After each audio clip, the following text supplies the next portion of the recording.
Terima kasih Tasya atas infonya.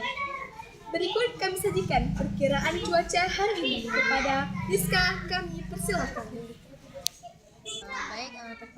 Baik, terima kasih kepada Ferus dan Najwa. Baiklah, sekarang saya akan menceritakan perkiraan cuaca tanggal 12 April 2018 menurut Badan Meteorologi, Klimatologi dan Geofisika atau disebut dengan BMKG. Baiklah pemirsa, sekarang di sini sudah terdapat di Banda Aceh. Kira-kira akan terjadi berawan dengan suhu 30 derajat Celcius dan kelembaban udara dengan 70%. Dan sementara di daerah lain terdapat lokna. Menurut perkiraan cuacanya terdapat hujan lokal dan terdapat suhunya 29 derajat Celcius dan kelembaban udara 85% dan curah hujan 75%. Sementara di daerah lain terdapat Sigli.